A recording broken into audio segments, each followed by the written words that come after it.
Permanent hair removal at Anos. Flat 25% off. Call 970-389919.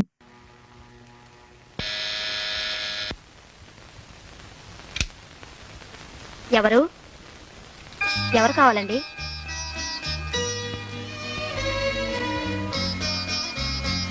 Lakshmi అంటే నువ్వేనా అమ్మా? అవునండి.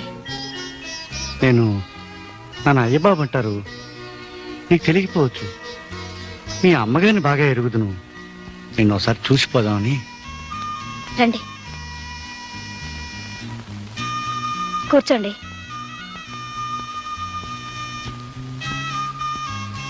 అమ్మా, మీ అమ్మగారు పోయారని విన్నాను. ఏడవకమ్మా. నిన్ను ఓదార్చే బాంధవ్యాన్ని పెంచుకోలేకపోయాను, నిన్ను ఆదుకునే అనుబంధాన్ని పెంచుకోలేకపోయాను. తప్పు నాదమ్మా. శాతనైతే 20 సంవత్సరాలు వెనక్కి వెళ్ళి నీ జీవితాన్ని ఆనందమయం చేయాలనుంది, కానీ ఇప్పుడు సాధ్యం కాదు. అమ్మా లక్ష్మి, ఇన్నేళ్ల తర్వాత ముక్కు మొహం తెలియని నేను నీ గడపలో అడుగుపెట్టి సహాయం పేరిట డబ్బు ఇవ్వాలనుకోవడం నాకే సిగ్గా ఉంది. అయినా తప్పదు, నువ్వు తీసుకోవాలమ్మా. నా గుండెల్లో బరువు కొంచెమైనా తగ్గుతుంది. వద్దండి, నాకు కావలసిన డబ్బు రాంబాబు గారు ఇస్తున్నారు. ఓహో, రాంబాబు ఇస్తున్నాడు అన్నావు కదూ, ఆ మాటే మర్చిపోయాను. నాలాగే వాడిది జాలిగుండె. మరి వస్తానమ్మా.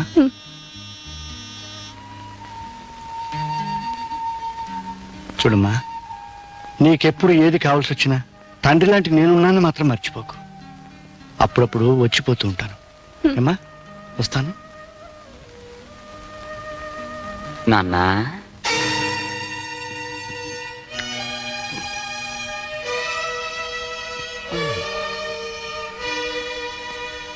ఏమిటి నాన్న ఇంటికి వచ్చావు? రావాలనిపించింది, వచ్చాను. నేను రాకూడదా? ఆ పిల్ల తల్లి లేని పిల్ల అన్నావుగా, ధైర్యం చెప్దామని. లక్ష్మికి తల్లి తండ్రి సర్వం నువ్వేనని భరోసా ఇచ్చినందుకు మెనీ మెనీ థ్యాంక్స్. నేను చెప్పే మాటల డీటెయిల్స్ నాకు చెప్పక్కర్లేదురా, నో మెన్షన్. కానీ ఆవిడికి అంత అండగా నిలబడతానడానికి ఆవిడికి మీకు ఉన్న అనుబంధం ఏమిటి నాన్న? అనుబంధం కాదు కదా, కనీసం మీ ఇద్దరికి పరిచయం కూడా లేదు.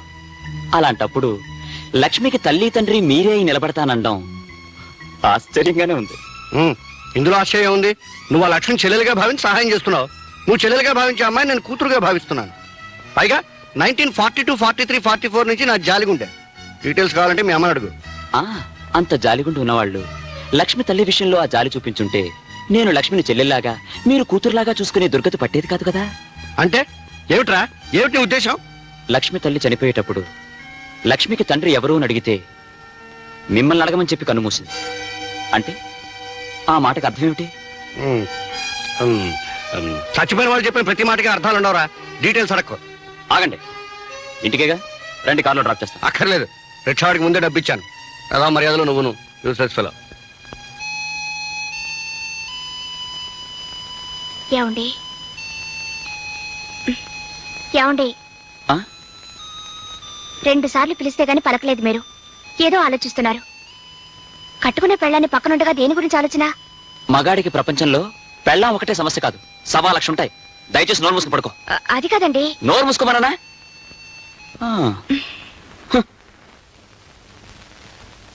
నీ భర్త నీ పక్కనే పడుకునే ఆలోచనలో ఉంటే అది వేరే ఆడదాని గురించి ఆలోచిస్తున్నాడన్నమాట.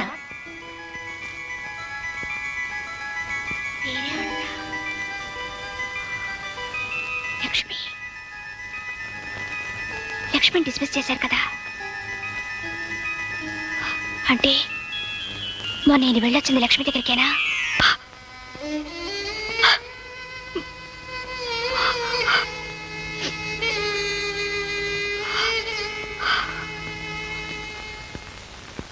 అప్పుడే వెళ్ళిపోతున్నారే? ఆఫీస్లో అర్జెంట్ పని ఉంది. సరే గానీ కాఫీ తాగి వెళ్ళండి. టైం లేదు. డ్రైవర్ కార్తీక్.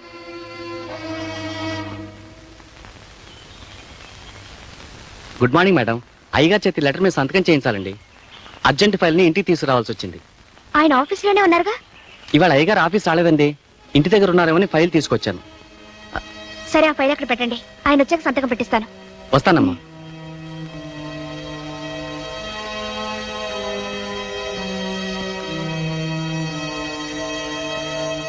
ఈయన ఆఫీస్కి వెళ్లకుండా ఎక్కడికి వెళ్ళి ఉంటారు? ఏం చెప్పు కూలి పని చేసుకునే వాళ్ళకి డాక్టర్ దగ్గర తిరగడానికి డబ్బులు ఎక్కడ వస్తాయి మామ? మందు తాగొద్దురా మగడా అంటే వెనకపోతివి. మందు తాగినందువల్ల వచ్చింది కాదే ఇది. అయ్యబాబు గారు కూడా పరిగెత్తినందువల్ల వచ్చింది. గుండెకాయలు ఎక్కడికో కిందకి జారిపోయినట్టు అనిపిస్తున్నాయి. ఊపిరితిత్తులు కొట్టుకోవడం లేదు. ఈ డాక్టర్ ఎప్పుడు వస్తాడు, ఏం చేస్తున్నాడు? వస్తాడులే, కూర్చో. చూడమ్మా, ఇవన్నీ కడుపుతో ఉన్న ఆడవాళ్ళు మామూలుగా పడే అవస్థలే. నువ్వేం కంగారు పడాల్సిన అవసరం లేదు. మందులు రాసిస్తాను, తీసుకోండి. ఈ డాక్టర్ ఏం చేస్తున్నాడు చూడవే. అబ్బా చూస్తాలే, ఊరుకో. వారానికి ఒకసారి వచ్చి పరీక్ష చేయించుకోమ్మా. 12 బాబు పుడతాడు. చిన్నబాబు, అమ్మ కొంప ఊలిపోయింది.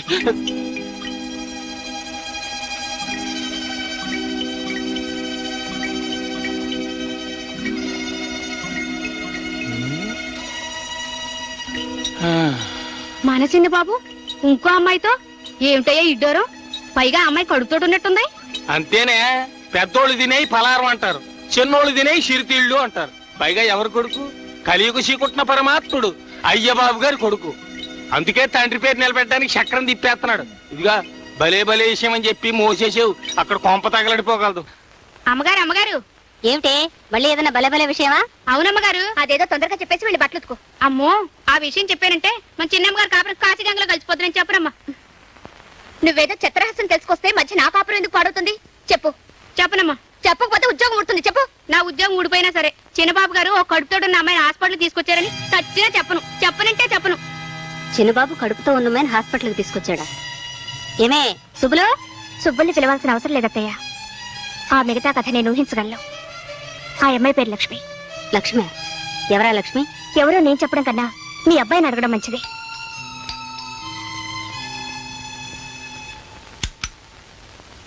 హాయ్. ఎక్కడికి వెళ్ళారు? ఆఫీస్కి. ఆఫీస్ కదా, హాస్పిటల్కి వెళ్ళారు. హాస్పిటల్కి వెళ్ళాను. కడుపు నొప్పి వస్తే హాస్పిటల్కి వెళ్ళాను. తప్ప? మీ కడుపు నొప్పి వచ్చి కాదు, కడుపుతో ఉన్న లక్ష్మిని తీసుకువెళ్ళారు. ఏ నేను చెప్పేది అబద్ధమా? ఈ డొంక తిరుగుడంతా ఎందుకమ్మాయి? ఏరా, నువ్వు ఆ లక్ష్మిని తీసుకుని హాస్పిటల్కి వెళ్ళావా లేదా? మీ ఆడవాళ్ళ అనుమానాలకి నేను జవాబు చెప్పలేను. చూసారా అత్తయ్య, అడుగుతుంటే మాట ఎలా దాటిస్తున్నారు? పోయ్, మీరన్నా అడగండి. ఆ లక్ష్మి ఎవరు, దానికి ఈయనకి సంబంధం ఏమిటో, దాని కడుపులో ఉన్న బిడ్డకు తండ్రి ఎవరో అడగండి. అసలు నన్ను ఏం చేయదలుచుకున్నారో అదే అడగండి. ఆయనే అడుగుతారు జయ. తేలుకుట్టిన దొంగలు తప్పించుకున్నా. ఎవరో చేసిన పాపాన్ని నేనెత్తి మీద వేసుకుని తిరుగుతున్నాను. వివరాల్లోకి వెళ్తే చాలా నిజాలు బయటపడతాయని, ఆ నిజాన్ని భరించే శక్తి తనకు లేదని ఆయనకి తెలుసు. ఏ నాన్న, కాదంటావా? డీటెయిల్స్ తెలియకుండా అనవసరంగా తిట్టడం మంచిది కదరా, యూస్లెస్ ఫెలో. ఆ డీటెయిల్స్ ఏంటో చెప్పొచ్చుగా, నేను తెలుసుకుంటాను. టైం వచ్చినప్పుడు డీటెయిల్స్ వాటంతా ఫిలప్ అవుతాయి.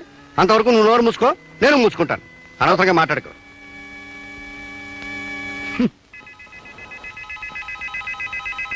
అత్తయ్య, మనమేదో అడిగితే వాళ్ళిద్దరేదో అనుకొని అటొక్కలు ఇటొక్కలు వెళ్ళిపోయారు. ఏమిటి విషయం? అదే నాకు అర్థం కావట్లేదమ్మాయి. నువ్వు వెళ్ళి వాడికి అన్నం వడ్డించు, తర్వాత చూద్దాం. ఏమిటి ఇలా వచ్చావు? కొన్ని డీటెయిల్స్ మిస్ అవుతున్నాయి, తెలుసుకుందామని వచ్చాను. అందుకే వచ్చావని తెలుసు, కానీ నిజం చెప్పినా నీకు అర్థం కాదు. 1943, 44, 45 లో కాదు, 53, 54, 55. డేట్ మారిందా? నాకు గుర్తులేదు. మీకు గుర్తు లేకపోయినా మీరు చెప్పింది నాకు గుర్తుందిలేండి. అయితే ఇంక నన్ను అడక్కు. ఆగండి. ఇన్నాళ్ళు అడగకుండానే ఊరుకున్నాను, మీరు చెప్పిందే విన్నాను. కానీ ఈ రోజు చెప్పడానికి కూడా మొహం చెల్ల నిజాలు నా కొడుకుని కోడల్ని వేరు చేస్తుంటే మాత్రం భరించలేకపోతున్నారు. నా కళ్ళల్లోకి సూటిగా చూసి నిజం చెప్పండి. చూడన్నపూర్ణ, సెంటిమెంట్ను భరించలేను, నీ కన్నీళ్ళను చూడలేను, అలా అని నిజము చెప్పలేను. ఒళ్ళంతా బిక్క తెచ్చినట్టుగా ఉంది. ఓ పని చేయి, స్ట్రాంగ్ కాఫీలో కొంచెం పంచదార వేసి కొంచెం పాలేసి కాఫీ కలిపి తీసుకురా. అర్జెంటుగా దగ్గర రెస్ట్ తీసుకుంటాను. వెళ్ళా పంచి.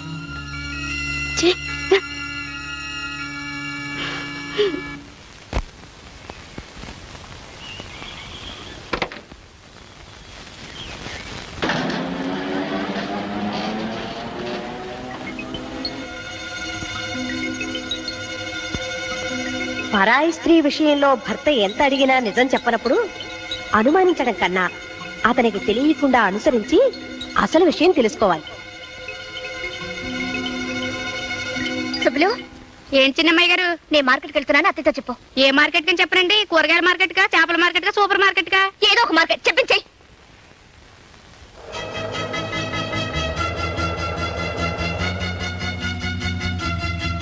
నమస్తే ఆంటీ. నమస్కారం అమ్మా.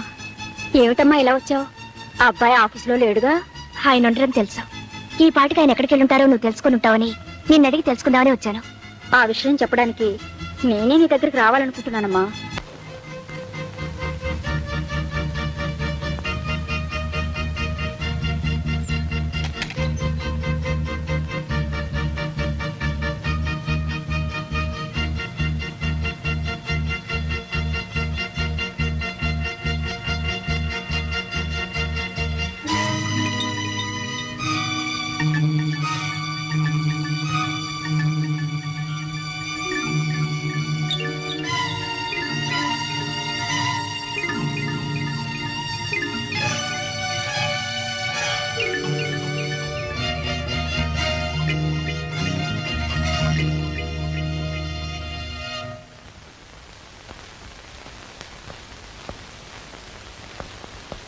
రే ఆగరా, నీకోసం మేమంతా ఇక్కడ ఎదురు చూస్తూ కూర్చుంటే ఏ పట్టడు లోపలికి వెళ్తామే? నిలబడక్కడ. మీరు అడగదలసింది ఏమిటో నాకు అర్థమైంది, కానీ నేను చెప్పాల్సింది ఏమీ లేదు. ఎందుకు లేదు బాబు, చాలా ఉంది. కట్టుకున్న భార్యకి అన్యాయం చేసి ఉంచుకున్న దాంతో ఊరేగుతుంటే చూస్తూ ఊరుకోమంటావా? అత్తయ్య, ఏ మేము విన్నది అబద్ధమా? నీ భార్య కళ్ళారా చూసింది అబద్ధమా? లక్ష్మికి నీకు ఏ సంబంధం లేకపోతే దాన్ని తీసుకొచ్చి మరో ఇంట్లో కాపురం ఎందుకు పెట్టావు? ఏమిట్రా ఇది? నువ్వెవరో అమ్మాయితో ఉంటున్నావని కళ్ళారా చూసిన దగ్గర నుంచి జయ ఏడుస్తూనే ఉంది. ఇల్లాన్ని ఉసిరి పెట్టి విలయాలకి న్యాయం చేయాలనుకోవడం భావ్యం కాదు నాయనా. మీరందరూ అనుకుంటున్నట్టుగా లక్ష్మి వెరయాలు కాదు, నా స్నేహితురాలు, నాకు చెల్లి లాంటి. ఆహా, చెల్లెలాంటిదనేనా? వేరే ఇల్లు తీసి అంత కులుకుతున్నారు? నార్మల్. ఎందుకు బాబు నోరమోయటం? అదేమన్నా తప్పు మాటందా? అన్నయ్య గారు, మీ అబ్బాయి గారు తప్పుదో నడుస్తుంటే మందలించడం మనిషి మౌనంగా ఉండడం ఏం బాగోలేదు. అవును, మీరు మాట్లాడరేమిటండి? ఏమిటే వాడు చేసిన పనికి అందరూ నా మీద విరుచు పడిపోతున్నారు. మరి చూడరా, నువ్వు చేసిన వెదవ పనికి అందరూ నా మొహం మీద ప్యానెల్ చల్లుతున్నారు.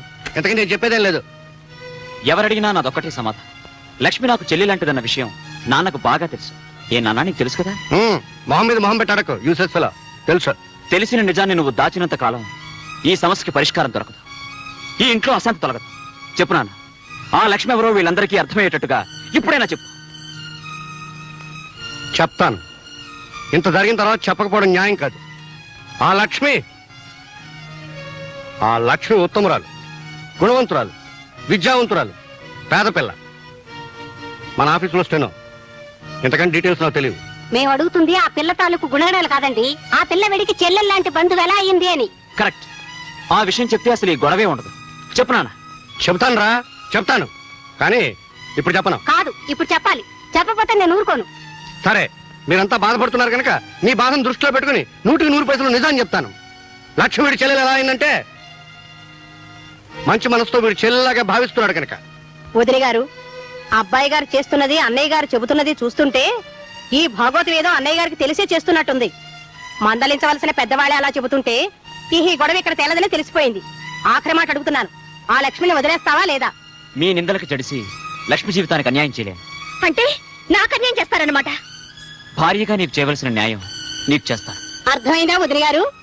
మీ అబ్బాయి గారు దాన్ని వదలని అంత ఖచ్చితంగా మాట్లాడుతుంటే ఇహ నా కూతురు ఇక్కడ ఉండడం అనవసరం. పదవే. వదిలి గారు, తొందరపడకండి. జయ, తీసుకెళ్తే తీసుకెళ్ళేమ్మా. నన్ను అర్థం చేసుకోలేని మనిషి నాకు భారీగా ఇక్కడ ఉండటం కంటే మీ ఇంట్లో మీ కూతురుగా ఉంటాం మంచిది. తీసుకెళ్ళండి. వెళ్తానైనా తీసుకువెళ్తాను. ఈ గొడవని ఎలా గట్టుకు చేర్చాలో నాకు బాగా తెలుసు. పదవే. వదిలి గారు, నా మాట వినండి. ఒక్క పూట కాయపోవండి. అబ్బాయితో మాట్లాడతాను. ఎంత నచ్చ చెప్పారో నా కంటితో చూస్తూనే ఉన్నానుగా. నా పిల్లకేం గతిలేక మీ ఇంటికి రాలేదు. కూర్చోవే, మాట్లాడుకున్నాను. వదిలి గారు, పెళ్ళం కావాలంటే మీ అబ్బాయిని మా ఇంటికి పంపించండి. అత్తయ్య, జయ, అత్తయ్య, జయ. అసలు ఎల్లరంతా మీ వల్లే వచ్చింది. ఇదండి వరస. తల్లి కూతురుని తీసుకెళ్ళింది, కొడుకు కోడలు పొమ్మన్నాడు, పెళ్ళం వచ్చి మొగుడు తిడుతోంది. నేనేం చేశానే? ఏం చేశారా? ఆ లక్ష్మి తన చెల్లెలు లాంటిదని మన అబ్బాయి చెప్తూ మిమ్మల్ని సాక్ష్యం వేసుకుంటే మీరు ఎందుకు నీళ్ళు వెళ్ళినట్టు? డీటెయిల్స్ తెలియక. తెలీదు, మీదంతా నటన. ఆ లక్ష్మి ఎవరో వాళ్ళకి చెప్పకపోయినా మీరు చెప్పిన మాట నాకు గుర్తుందిలేండి. 1953లో మీరు చేసిన పాపం రూపమే ఆ లక్ష్మి పేరుతో బ్రతుకుతోంది. చెప్పండి, మీకు పుణ్యం ఉంటుంది. చెప్పండి. అమ్మా, పుణ్యం అంటే జ్ఞాపకం వచ్చింది. గుళ్ళో కిలార్ శేషావతారం గారు రుక్మిణీ కళ్యాణం పురాణం చెప్తా ఉన్నారు. వెళ్ళాలనుకున్నాను, వెళ్ళొస్తాను. సీతాపతి, నువ్వింత తెలివి తక్కువ పని చేస్తావని తెలుసుంటే నీ బదులు నేనే వెళ్ళి ఉండేవాడిని. అంతా శాంతియుతంగా పరిష్కరించుకొచ్చి ఉండేవాడిని. శాంతియుతంగా పరిష్కరించడానికి ఇది ఇద్దరు పెళ్ళాల తగవండి. నేను దాన్ని వదలని ఆ కుర్రాడంత ఖచ్చితంగా చెబుతుంటే నేను దీన్ని తీసుకొచ్చాడు ఒకటే మార్గం తోచింది, తీసుకొచ్చేసాను. చాలే, నువ్వు చేసిన తెలుగు తక్కువ పనికి రేపు పొద్దున అయ్యబాబు మొహం ఎట్లా చూడాలో అర్థం కావడం లేదు. తప్పంతా వాళ్ళదైతే మీరెందుకండి బాధపడతారు? మీరు రేపు వెళ్ళి అడగవలసిన 4 మాటలు గట్టిగా అడిగిసేయండి. ఆ లక్ష్మిని అతగాడు వదిలేసి లెంపలేసుకుంటే అప్పుడు మన అమ్మాయిని పంపిద్దాం. లేదంటే ఏం చేస్తావు? విడాకుల కోసం నోటీస్ ఇప్పిద్దాం. నోర్మై, భార్య భర్తల కాపురం ఉంటే కాలక్షేపానికి చూసి సినిమా అనుకున్నావుంటే బాగాలేదని మధ్యలో వచ్చేయడానికి. పెళ్ళంటే 100 ఏళ్ల పంటే. కరెక్ట్ గా చెప్పావు బావ. పెళ్ళంటే 100 ఏళ్ల పంటని, అది ఎప్పటికప్పుడు వండుకునే వంట కాదని హైదరాబాద్ వెళ్ళాక తెలుసుకుని ఓ అమ్మాయిని పెళ్లి చేసుకోవాలని నిశ్చయించుకుని ముహూర్తం పెట్టుకొచ్చాను. మీరిద్దరూ వచ్చి మా దంపతులను ఆశీర్వదించాలి. ఎవరా, మేమిద్దరం బతికే ఉండగానే నీ పెళ్లి నువ్వే చేసుకునే కర్మ ఏం పట్టింది? నాకు పెళ్లి చేయమంటే మీరు చేయరుగా. ఏడ్చావు. నువ్వు మా ఇంటల్లుడు అవడానికి వీల్లేదన్నాను గానీ నువ్వు మరో పిల్లని చూసి లక్షణంగా పెళ్లి చేసుకుంటానంటే దగ్గర నుండి జరిపించనా? థ్యాంక్ యూ బావా, థ్యాంక్ యూ వెరీ మచ్. నువ్వు ఈ మాట అంటావన్న నమ్మకంతో నువ్వే దగ్గరుండి నాకు ఈ పెళ్లి జరిపిస్తున్నట్టుగా శుభలేఖలు కూడా వేయించి తీసుకొచ్చాను. చూడు. చూసావు వీడి తెలివితేటలు. ఎల్లుండి ముహూర్తం. ఇంత తక్కువ టైంలో బంధువులందరికీ శుభలేఖలు ఎలా పంపడం? ఎంతమంది వస్తే అంతమందే వస్తారు. మీరిద్దరూ ఆ పందిట్లో నిలబడితే 2 లక్షల మంది జనాభా ఉన్నట్టుగా నేను ఆనందిస్తాను బావా. ఈ పెళ్లికి అయ్యబాబుని కూడా పిలిస్తే ఇక్కడికి వచ్చాక అమ్మాయి విషయం మాట్లాడు. ఎవరికండి ఆ శుభలేఖ? మనకే. నీకు నాకు పెళ్లి చేయడానికి ముహూర్తం పెట్టించింది మన వియ్యపురాలు. సర్లే, వివరంగా చెప్పండి. ఆ రాయపరాజు గారు వాడి బామర్దికి పెళ్లి చేస్తున్నట్ట రేపే ముహూర్తం. అవునే, మన వియ్యపురాలు ఏ ప్లేడర్ నోటీసో పంపిస్తుందని ఎదురు చూస్తూ ఉంటే శుభలేఖ పంపించింది ఏమిటే? పంపిందిలేండి. అంత గొడవ చేసి కూతురుని తీసుకెళ్ళింది కదా, మళ్ళీ ఏ మొహం పెట్టుకుని వెళ్దామని అక్కడికి? ఓ పని చెయ్యి, నువ్వు నీ మొహం పెట్టుకు బయలుదేరు, నేను నా మొహం పెట్టుకు వస్తాను. లేకపోతే రేపు వాడి మొహం మనం చూడలేం. డీటెయిల్స్ తర్వాత చెప్తాను, పెట్టి సర్దుకో పద. అబ్బబ్బబ్బబ్బబ్బా, నువ్వు ఇలా చీర సింగారించుకుంటూ కూర్చుంటే మనం వెళ్ళేది వాళ్ళ పెళ్లికి కాదు, వాళ్ళ పిల్లల బారసాలకి. మీకంతా హడావుడే, అక్కడికి వెళ్తే ఏమీ ఉండదు. ఏముంటుందో వెళ్ళే కానీ తెలియదు. నువ్వు ఇలాగే డీటెయిల్స్ మిస్ అవుతావు. ఎవర్రా అమ్మాయి? మీ అందరి అనుమానాలకి కారణమైన లక్ష్మి ఈవిడేనమ్మా. అంటే మా అనుమానం నిజం చేద్దామని సరాసరి ఇంటికే తీసుకొచ్చావా? కాదమ్మా, లక్ష్మికి తండ్రి ఎవరన్నది ఓ చిదంబర రహస్యంగా ఉండిపోబట్టే మీ అందరికీ నా మీద అనుమానం కలిగింది. చెప్పు నాన్న, లక్ష్మికి తండ్రి ఎవరు? ఆ డీటెయిల్స్ అన్ని ఇప్పుడు చెప్పలేను రా. మీ అత్తారింటికి పెళ్లికి వెళ్తున్నాను, తిరిగి వచ్చే వివరాలన్నీ చెప్తాను. ఎవరిది పెళ్లి? మీ మామగారి బావమరిది రాజశేఖరానికి. రాజశేఖరానికా? రాజశేఖరం అంటే ఏ ఊళ్ళో పనిచేసేవాడు? ఆ వివరాలు నాకేం తెలీదు. ఎక్కడో మెడికల్ రిప్రజెంటేటివ్ గా పనిచేస్తున్నట్ట ఆ శుభలేఖలో రాశారు. కాబోయే దంపతుల ఫోటోలు కూడా అందులో వేశారు, కావాలంటే చూసుకో. ఓహో, ఇతగాడు మళ్ళీ పెళ్లి చేసుకుంటున్నాడా? మళ్ళీ పెళ్ళేమిట్రా? లక్ష్మిని ప్రేమించానని, ఈవిడ గర్భవతయిందని తెలిసిన మరుక్షణం నీకు నాకు ఏ సంబంధము లేదని దబాయించాడు. లక్ష్మి తరపున నేను వెళ్ళి అడిగితే తండ్రి ఎవరో తెలియని అమ్మాయి నేను పెళ్లి చేసుకోను అంటూ నా మాట తిరస్కరించాడు. నాన్న, లక్ష్మికి తండ్రి ఎవరో తెలియవలసిన అవసరం ఇప్పుడైనా ఉందంటావా? తండ్రి ఎవరో తెలియని కారణంగా ఈ అభాగ్యురాలు ఎంత నష్టపోతుందో ఆలోచించావా? ఆలోచించాను. 25 ఏళ్లుగా నా గుండెల్లో దాచుకున్న రహస్యాలు ఇవాళ బయట పెట్టక తప్పదని ఆలోచించాను. నేను చెప్పే నిజాలు ఒక ఆడపిల్ల జీవితాన్ని కాపాడతాయని ఆలోచించాను, కాపాడాలని ఆలోచించాను. అమ్మా లక్ష్మి, వీడెన్నిసార్లు అడిగినా నా పెద్దరికం వ్యక్తిత్వం దెబ్బతింటుందని నీ తండ్రిని గురించిన నిజాలను దాచాను. మీ అమ్మకి చేసిన అన్యాయానికి లోపల ఎంత కూలిపోతున్నానో వీళ్ళకెవరికి తెలియదమ్మా. ఏమిటండి మీరనేది? అవునన్నప్పుడు ఇవాళ మొదటిసారిగా నీ భర్తలో ఇంకో వ్యక్తిని చూస్తావు. ఎవరూ ఊహించని నిజాలను వింటావు. అది ఇక్కడ కాదు, అక్కడ పెళ్లి పందికి. ధ్రువంతేవో బృహస్పతి ధ్రువంతరింద్రశ్చాగ్నిశ్చ రాష్ట్రం ధ్రువం పర్వత రాయి. బామర్తికి పెళ్లి చేసుకున్నావా? Useless fellow. ఈ పెళ్ళ మాట ఏం చేస్తావరా? చెప్పు, సమాధానం చెప్పు. శేఖర్, ఈ జన్మలో నీకు పెళ్ళంటూ జరిగితే ఈ లక్ష్మితోనే జరగాలి, లేకపోతే అసలు ఈ పెళ్లే జరగనివ్వ. అల్లుడు గారు, ఇది అన్యాయం. జరుగుతున్న పెళ్లిని ఆపేయమంట ఘోరం. అసలు ఈ అమ్మాయి ఎవరు? శేఖర్కి అమ్మాయికి సంబంధం ఏం చెప్తానండి? మన అమ్మాయి కాపురంలో నిప్పులు పోసింది ఈ మహాతల్లి. ఈవిడ నుంచుకుని మన అల్లుడు గారు జైన్ ఇంటి నుండి వెళ్ళగొట్టారు. ఇంతకాలం మీరిద్దరూ చెడతిరిగి మోజు తీరిన తర్వాత నాకు కట్టబెట్టాలని చూస్తున్నారా? శేఖర్, లక్ష్మి గురించి ఇంకొక మాట తప్పుగా నీ నోటి వెంట వచ్చిందో నీ నాలుక చీరేస్తాను. ఆగరా కొడక. ఏరా పెళ్లి కొడక, డీటెయిల్స్ తెలియకుండా తొందరపడ్డావు అనుకో, ఇబ్బందుల్లో పడతావు, ఆ తర్వాత జైల్లో పడతావు. లక్ష్మికి ముందు వెనకలు ఎవరూ లేరు కదా అని ఏం చేసినా పర్వాలేదనుకుని సరదాగా ప్రేమించి సరదాగా ద్రోహం చేసి సరదాగా పెళ్లిపేటలెక్కో సరదాగా పెళ్లి చేసుకోవడానికి నీ సైడ్ ఓకే. కానీ లక్ష్మి నువ్వు అనుకున్నట్టు అనాథ కాదు. ఆమె కొండంత తండ్రి ఉన్నాడు. ఈ పెళ్లి పందిట్లోనే ఉన్నాడు, నీ ముందే ఉన్నాడు. ఎవరో కనిపారేసిన ఈ పాపిష్టిదాన్ని మావాడికి కట్టబెట్టాలని చూస్తున్నారేమో. బియ్యంకుల వారిని ఊరుకున్నాను, మెడపెట్టి గెంటేయాల్సి వస్తుంది. నాన్న, ఇంత అవమానం జరిగిన తర్వాత ఇంకా ఆగుతారే? లక్ష్మి తండ్రి ఎవరో వీళ్ళందరికీ తెలిసేట్టు చెప్పండి. చెప్పే టైం వచ్చిందిరా. రే రాయ్, ఇలా రా. జానకమ్మకు చేసిన ద్రోహం నువ్వు చెప్తావా, నన్ను చెప్పమన్నావా? అయ్య బాబు, ఏమిట్రా నువ్వు అనేది? ఇంతకాలం నీకు ఒక్కరే కూతురు అనుకుంటున్నావు కదూ? కాదు, నీకు ఇద్దరు కూతురు. ఈ లక్ష్మి రాయపురాజు కూతురు. ఏమిటి, నా భర్తకు మరో కూతురా? నేను నమ్మను. నువ్వు నమ్మనంత మాత్రాన్ని నిజాలు మారవమ్మా. ఇది నిజం, ముమ్మాటికి నిజం. మీ గురించి ఈ ప్రపంచానికే తెలుసు. మీ పాపాన్ని నా భర్త గంటగట్టాలని చూస్తున్నారా? మీ అందరికీ తెలిసిన నా పాపాల పరంపరలో మరో పాపం చేరిన తప్పు లేదనుకుని ఇన్నేళ్లు ఈ అపకీర్తిని భరిస్తూ వచ్చానమ్మా. నా కన్న కొడుకు, భార్య, చుట్టుపక్కల ప్రపంచం నన్ను చిన్న చూపు చూస్తున్నా అలవాటైన చిరునవ్వుని, అలవాటు చేసుకున్న అబద్ధాన్ని ఈ అమ్మాయి ఒక్క విషయంలోనే నటిస్తూ వచ్చాను. వాడు అనుకోకుండా చేసిన తప్పుని నేను తెలిసి కప్పిపుచ్చాలని ప్రయత్నించాను. కానీ వాళ్ళ లక్ష్మికి ద్రోహం జరుగుతుంటే సహించలేకపోయాను. ఆ అమ్మాయికి న్యాయమో అన్యాయమో ఈ పెళ్లి పందిట్లో ఇక్కడే జరగాలి. నేను నమ్మను. ఏమండి, మీకు ఈ లక్ష్మికి ఏ సంబంధం లేదని చెప్పండి. ఆయన చెప్పినంత అబద్ధం అని చెప్పండి. కాదు, ఈ లక్ష్మి జానకన్న బిడ్డ అయితే లక్ష్మికి తండ్రిని నేను.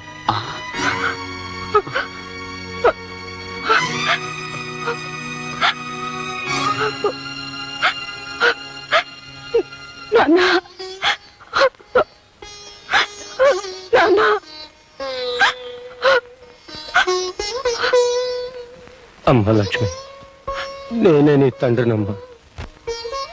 నీ జన్మకు బాధ్యుండే, నీ జీవితానికి బాధ్యత వహించే ధైర్యం లేక పారిపోయిన పిరికివాణ్ణమ్మా.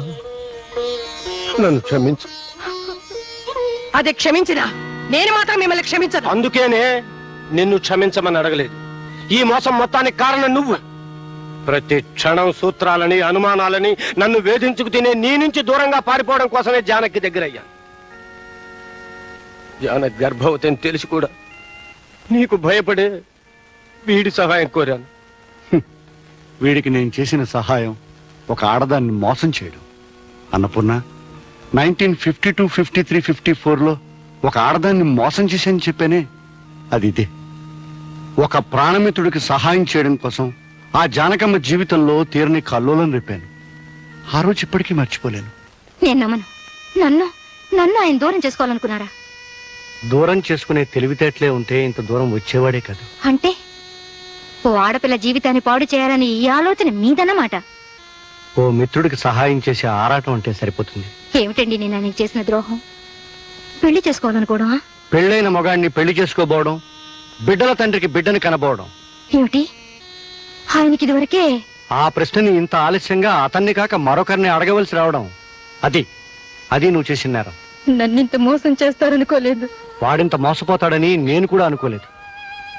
నువ్వు అతను మేలు కోరిన మనిషివైతే, వాడి పరువు నిలపాలన్న మనసున్నదానివైతే తక్షణం ఇక్కడి నుంచి వెళ్ళిపోవాలి. నేనిప్పుడు తల్లిని కాబోతున్నాను. నిన్ను వెళ్ళిపోమడానికి అది మరో కారణం. బిడ్డకి తండ్రి కావాలి. ఆ తండ్రికి ఇప్పుడు పరువు కావాలి. అంటే నా చేతులతో నా జీవితాన్ని నన్నే నాశనం చేసుకోమంటారా? ధర కడితే చెల్లిస్తానంటున్నాను. ధర కట్టే గొప్పతనం మీకుండొచ్చు, కానీ అమ్ముడు పోయే దౌర్భాగ్యం నీచత్వం నాకు లేదు. అక్కర్లేదనే చోట బ్రతకడం కంటే ఎక్కడైనా గౌరవంగా అడుక్కు తింటూ బ్రతకగలను. వెళ్ళి ఈ మాట ఆయనతో చెప్పండి. ఆగండి. మీ స్నేహితుడిని కాపాడానని గర్వపడకండి. ఒక ఆడదాని జీవితం నాశనం కావడానికి కారణమయ్యానని సిగ్గుపడండి. ఏనాడైనా నా బిడ్డ ఈ సమాజంలో గౌరవంగా తలెత్తు తిరగలేకపోతే, కన్నీరు కారేస్తే ఆ పాపంలో పాలు మీకు ఉంటుందనే సంగతి మర్చిపోకండి. వెళ్ళండి. ఆ రాత్రే జానకమ్మ ఊరు వదిలి వెళ్ళిపోయింది. ఆమె తన జీవితానికి తీరని మచ్చవుతుందని భయపడ్డ వీడు పీడ వదిలిపోయిందని ఆనందించాడు. సంఘంలో కడిగిన ముత్యంలా ప్రకాశించాడు. కానీ ఆ జానకమ్మ ధైర్యంగా సంఘాన్ని ఎదిరించి నిలబడింది. తన కూతుర్ని కంటికి రెప్పలాగా పెంచుకుని పెద్ద చేసింది. ఏనాటి రుణం. నా కొడుకు లక్ష్మిని చెల్లెల్లాగా చూసుకుంటున్నాడని తెలిసి మనసులోనే ఎంతో ఆనందించాను. మామ మోసం చేశాడు, తండ్రి నెత్తిని వేసుకున్నాడు, కానీ కొడుకు సరిదిద్దాలని ప్రయత్నం చేశాడు. ఇవాళ ఆ ప్రయత్నం ఫలించబోతుంది. శేఖర్, నువ్వు నాకు అల్లుడు కావాలని కోరుకున్నావు, కానీ మీకు తెలియకుండానే ఆ భగవంతుడు మీ ఇద్దరిని కలిపాడు. ఇప్పటికైనా మించిపోయింది లేదు. లక్ష్మణ్ స్వీకరించు. బావా, నేను కోరుకున్నది నీ చేతుల మీదుగా నా పెళ్లి జరగాలి. నీ మాట ఎప్పుడు కాదన్నాను చెప్పు.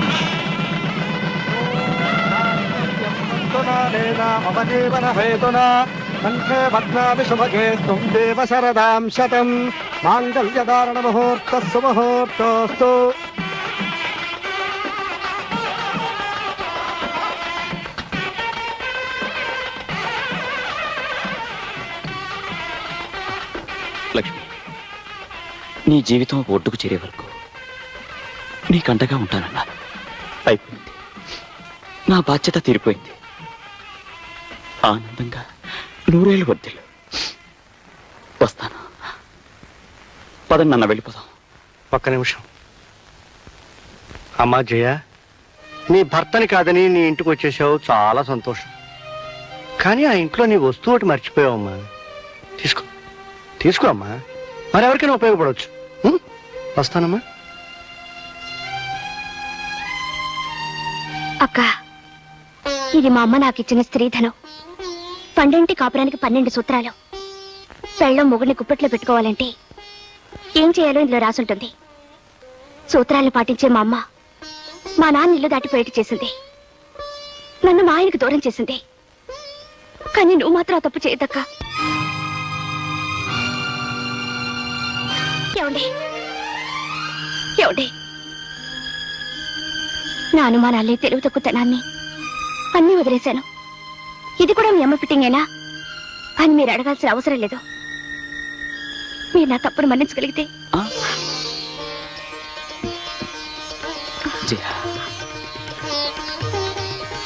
జయ, పెళ్ళైన తర్వాత మనం హనీమూన్కి వెళ్ళలేదు కదా. ఇప్పుడే వెళ్ళిపోతే ఎలా ఉంటుంది? బాగుంటుంది. అలాగే తిరుపతి కూడా వెళ్దాం. నేనే కొండ మీదకి సామాను మోసుకొస్తానులే. 1952, 53, 54లో మర్యాద మర్యాద నీ బాబుని పక్కన ఉన్నాను రా. 1952, 53, 54లో నాకు మీ అమ్మకి మధ్య డీటెయిల్స్ మిస్ అయ్యి హనీమూన్కి వెళ్ళడం ఆలస్యమైంది. మీరు మాత్రం డీటెయిల్స్ మిస్ అవ్వద్దు. చలో హనీమూన్.